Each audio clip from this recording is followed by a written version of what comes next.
política es la organización civilizada de la convivencia, no es solo el poder. Hemos confundido poder político con política. La política es una palabra noble cuando la entendemos bien. Así que si confiamos en nosotros mismos, somos capaces de organizar, de comunicarnos, de dotarnos de confianza mutua, entonces podemos confiar en la política. Si se la dejas todo a los profesionales, las cosas cambian. Ya no puedes confiar lo mismo porque obviamente están buscando más poder.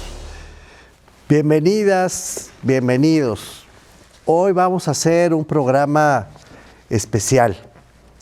Gracias al trabajo de Montserrat Rivas, hemos hecho una selección de varias, de hecho 7 conversaciones que hemos tenido a lo largo de esta serie con igual número de personas para discutir el problema que vive este país en materia de vulneración de derechos humanos. Es un tema delicadísimo, gravísimo, que afecta a todas las personas, nos afecta a cada uno de nosotros de la manera más cotidiana y a veces más sutil, pero también de maneras sumamente violentas.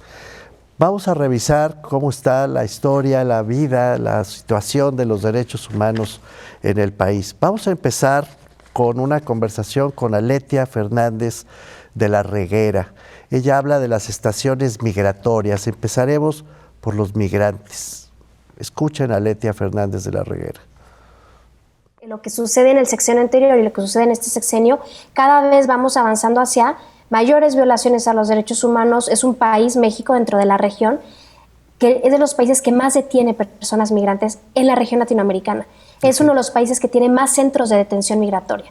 Entonces, lo que sucede con estas poblaciones es que ingresan a México y hay una tensión muy interesante e importante de seguir analizando, que es lo que le llaman algunos expertos, que esto es un concepto que se crea más bien en otras latitudes, sí, en Europa, la frontera humanitaria, que es esta coexistencia entre, por un lado, las prácticas de control migratorio disuasorio, sí, que incluyen violaciones a los derechos humanos, tiene que ver con estas redadas que vemos en los medios de comunicación. Sí, bueno, disuasorio aquí quiere decir violencia de Estado, ¿no? O sea, violencia de Estado, violencia institucional, violencia de Estado, desde que las personas ingresan a territorio mexicano.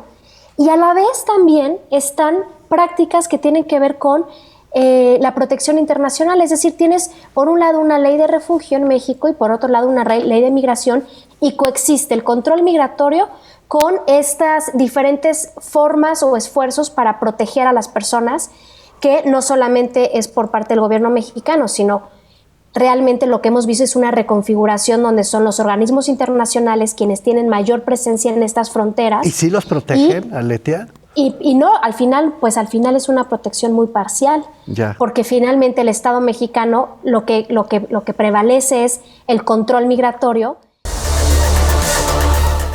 Una vez que entran las personas a las estaciones migratorias, dependiendo si es una estación grande o una estación más pequeña, las poblaciones se dividen entre hombres, mujeres.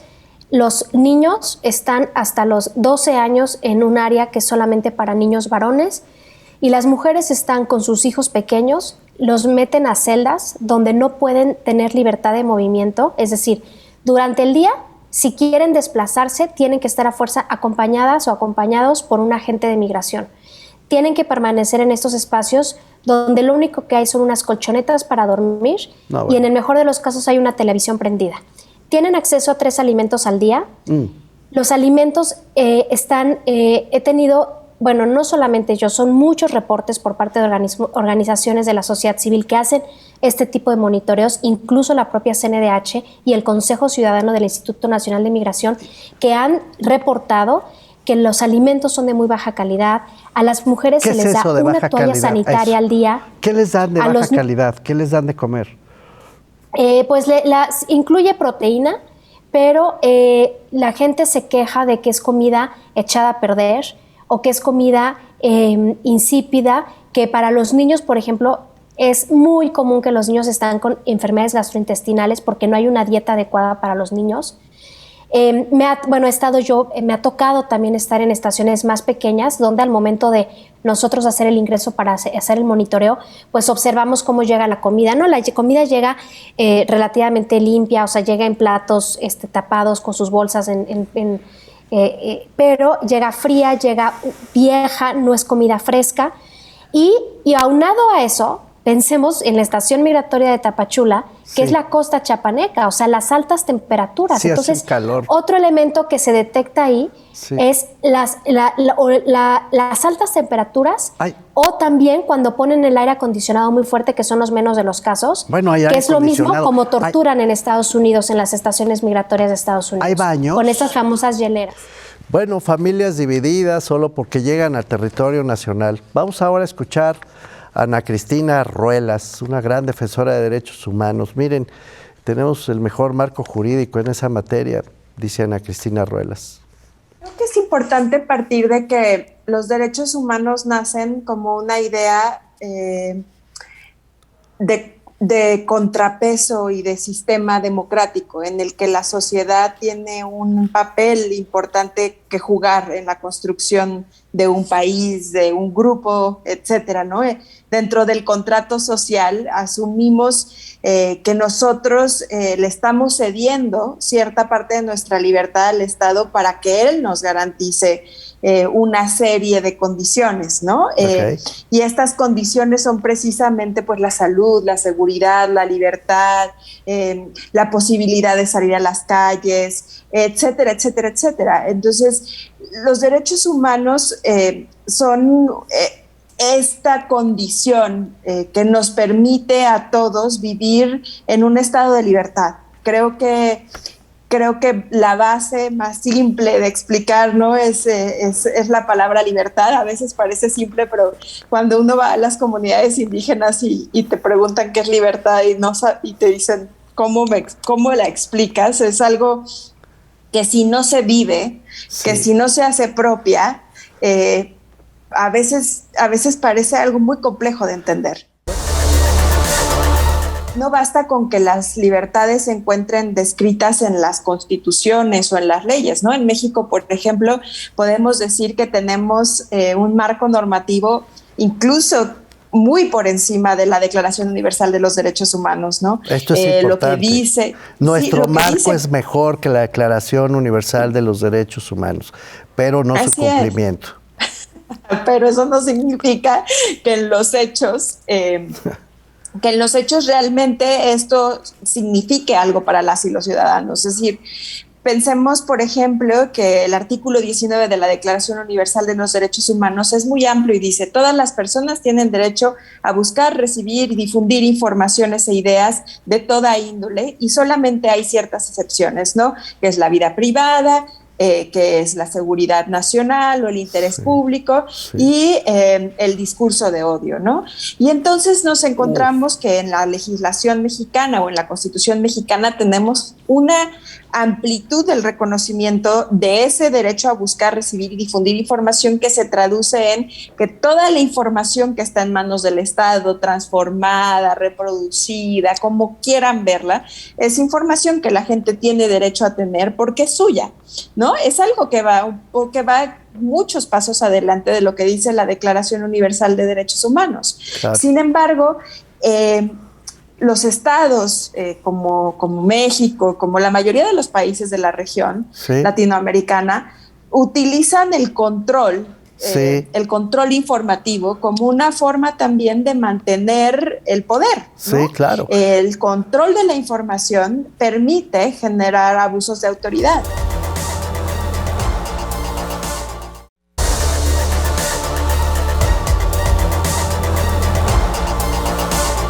Estamos de vuelta y vamos a continuar con Ana Cristina Ruelas en este segundo bloque, porque tiene razón.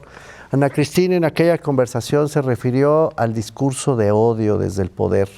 Vamos a escuchar a Ana Cristina Ruelas. Tenemos que distinguir entre el discurso de odio y un discurso ofensivo. Okay. Es importante decir que el discurso de odio es aquel que, como bien mencionas, va dirigido a ciertos grupos o a ciertas personas por sus condiciones o sus características específicas, contra una mujer, contra la comunidad LGBTIQ, contra una persona negra, contra ciertos grupos específicos. ¿Es la estigmatización a la que te refieres? Exactamente, exactamente. Y hay discursos ofensivos en los cuales una persona literal ofende a otra, es decir, tú, Ana Cristina, eres una mensa, ¿no? Sí, bueno, ojalá, ¿no? Ojalá solo fuera eso, porque en las redes de repente se ponen mucho más violentos que eso. Hay que diferenciar también que el discurso de odio no siempre es sujeto de censura. Es decir, el discurso de odio tiene diversos niveles a través de los cuales se considera que puede ser sujeto de censura. ¿Y por qué no todo el discurso de odio es sujeto de censura? Porque si no, también sería una herramienta para los estados para censurar la expresión a diestra y siniestra. De hecho, muchos gobiernos utilizan la justificación de la existencia y la proliferación del discurso de odio para criminalizar la expresión y mandar a la cárcel, por ejemplo, a periodistas o a activistas que están emitiendo alguna opinión sobre funcionarios públicos. Pero el Estado también lo hace, Ana Cristina. El Estado todo el tiempo está estigmatizando y mandando señales para descalificar a las personas, no por lo que dicen o hacen, sino por lo que se atribuye que son. ¿Eso no es discurso de odio? ¿O cómo se le llama eso?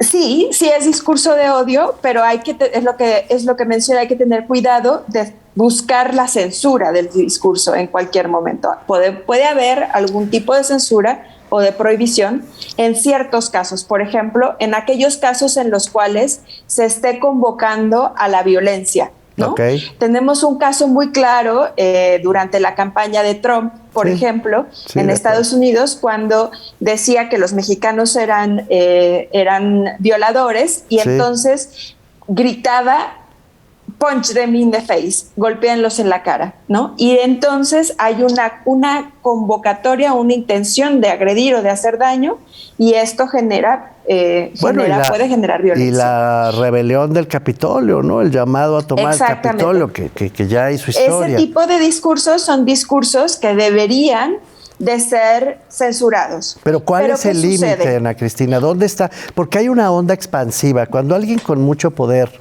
estigmatiza a otro y tiene mucho poder, lo que se crea es una onda expansiva, es decir, muchas otras personas lo adoptan y lo reproducen y lo agigantan. Entonces, pues sí se produce una situación hasta de peligro real, y es de una cuestión muy problemática, precisamente porque lo que dice la teoría del discurso de odio es estos promotores del odio, los emisores del odio, cuando son censurados y son personas como Trump, ¿por qué en Estados Unidos no se censuró este tipo de discursos en el caso de Trump? Porque recaba todas las características del discurso de odio sujeto a la prohibición. Sí. Porque si lo censuras a este tipo de personas, puedes convertirlas en mártires. Y al convertirlas en mártires, generas más adeptos a la emisión del odio. Y estas son las dos caras que tiene una problemática tan profunda. Entonces, ahora, nos toca en a nosotros el tema de distinguirlo. Exactamente. Pues vaya tarea Resulta compleja. Que ahora a los que nos toca sancionar el discurso son a los ciudadanos y a la sociedad y a los medios. Es decir, el discurso de odio no debe de tener cabida dentro de los medios de comunicación. Los medios de comunicación que replican el mensaje de odio son los medios de comunicación que finalmente terminan siendo los vehículos para la difusión y la escalabilidad del odio. Después de escuchar esto de Ana Cristina, les invito ahora a escuchar a Jesús Rodríguez Cepeda. Miren, hay muchas formas de discriminación, pero las palabras importan, las palabras se vuelven actos. Jesús Rodríguez Cepeda. Luego, hay otra idea que tiene que ver con el ejercicio de los derechos políticos, y es al que estamos acostumbrados cuando los chicos llegan a los 18 años, las chicas llegan a los 18 años y adquieren derechos de ciudadanía, que tienen que ver con los derechos de participación en la vida democrática, en la vida política de una sociedad.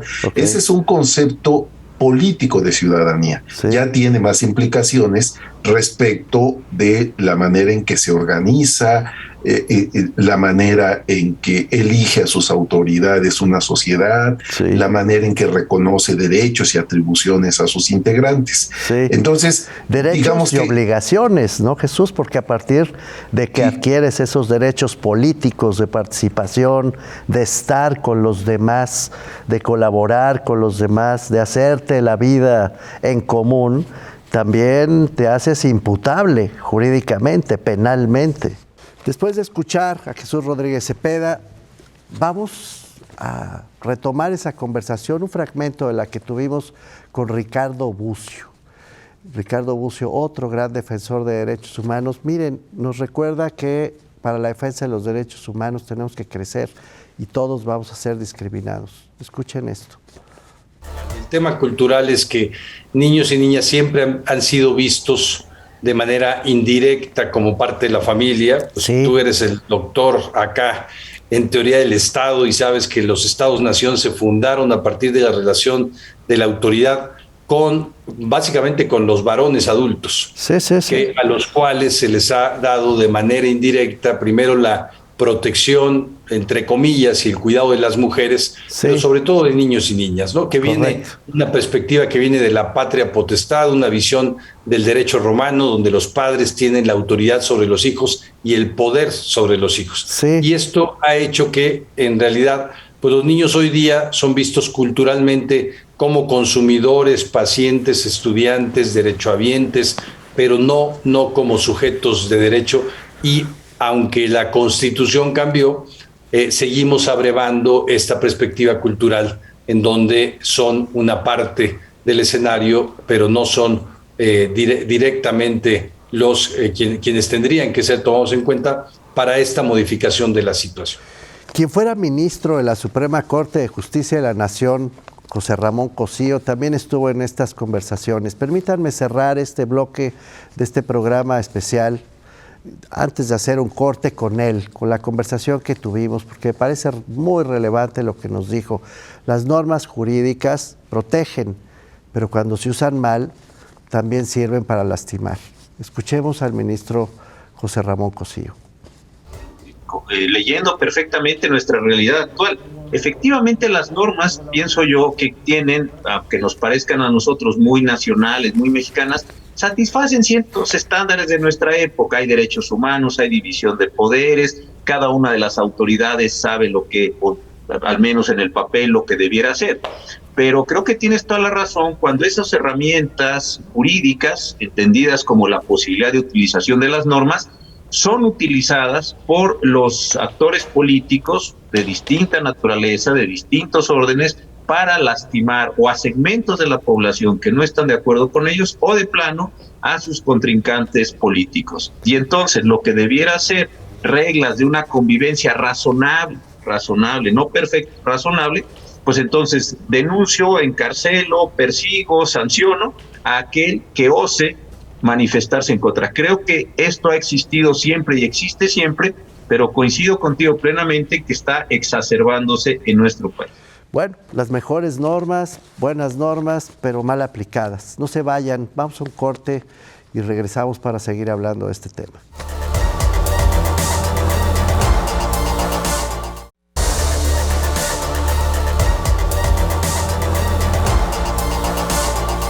Estamos de vuelta a este programa especial. Vamos ahora a retomar un pequeño fragmento de la conversación que tuvimos con Emilio Álvarez y Casa, otro de los grandes defensores de derechos humanos en este país. Nos dice cosas muy fuertes en esa conversación. Retomamos algunas de las fundamentales. Vamos a escucharlo. En 2015, después de la trágica desaparición de los estudiantes de Ayotzinapa, la Comisión Interamericana de Derechos Humanos hizo una visita a México, una visita en loco. Y justamente el marco de esa visita fue, de ahí se consolida con mucha fuerza el concepto de crisis de derechos humanos en México. Okay. ¿Tú estabas entonces como secretario ejecutivo todavía? Yo era el secretario ejecutivo de la comisión y justo en ese marco es que se toma con grande fuerza la dimensión de lo que pasaba en México. Viene el fin del sexenio de Peña y hay una enorme expectativa por el cambio de gobierno que finalmente se consolida después de las elecciones.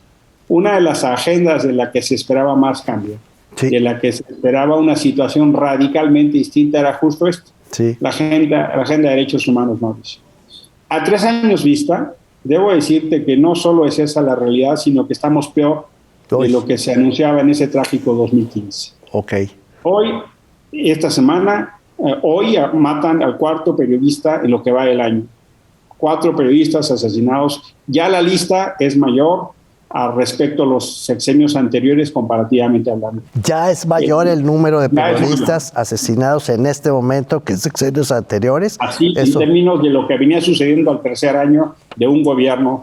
Comparado con el tercer año de gobierno. Exacto. Comparado respecto a Calderón y Peña, por ponerlo así, incluso con respecto a Salinas de Gortari, que fue el sexenio con más periodistas asesinados. Fenómeno similar sucede con las personas defensoras asesinadas, en particular del medio ambiente. El tema de las personas desaparecidas en México no solo no para, está en proporciones dramáticas. Si la tendencia sigue como va, Mauricio, este gobierno va a ser el gobierno con más personas desaparecidas. ¿Tienes los datos a la vista, querido Emilio? Mira, aproximadamente el registro público hace cuenta de 95,000 personas desaparecidas, de los cuales estamos ya abordando más de 25,000 de este sexenio. Recientemente estuvo el Comité contra Desapariciones Forzadas de Naciones Unidas. Estuvo en nuestro país alrededor de 2 semanas.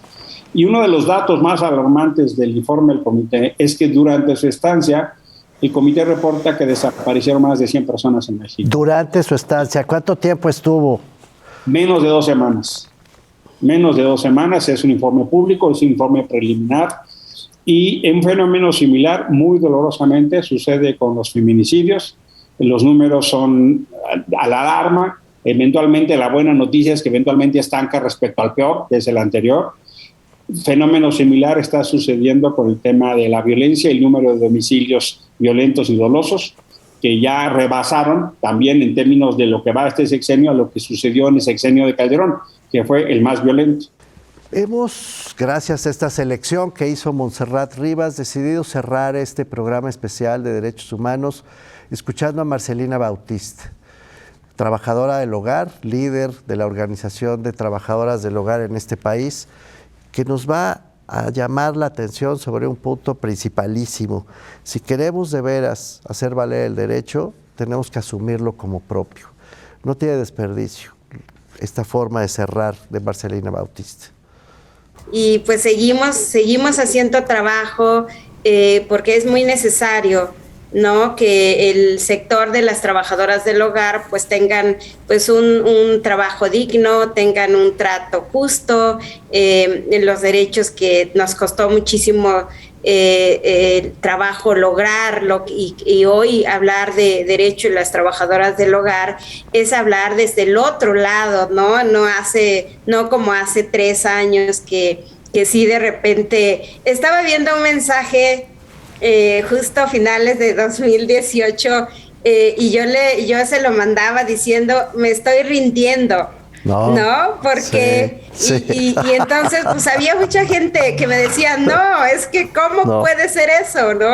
Y entonces, y yo veía de verdad imposible muchas veces, ¿no? Cuando llegábamos al Senado, a Los Pinos, a la Cámara de Diputados, y veía tan lejos esta situación de hablar sobre los derechos de las trabajadoras del hogar, pero ya plasmados en las leyes, ¿no? Y creo que desde ahí estamos hablando ahora, y cuando digo que falta mucho por hacer es porque también hay todavía una resistencia fuerte por la parte de las personas empleadoras, pero también está basado en una cultura que todavía falta por construir, Marcelina. Combatir, y pues ahora no nos toca a las organizaciones ni a las trabajadoras, sino nos toca nuevamente a todas las partes, ¿no? A todo el país.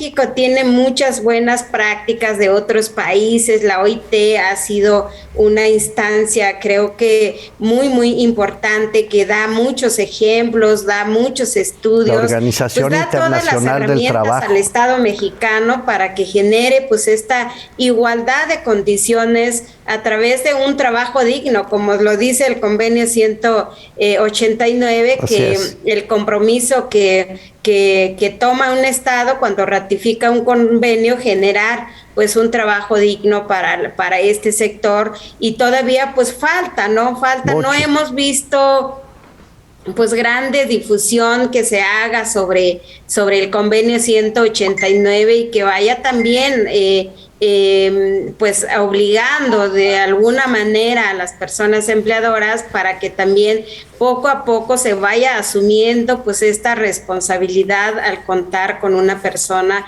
en sus hogares como trabajadora del hogar y verlas como sujetas de derechos, y respetar eso es muy importante.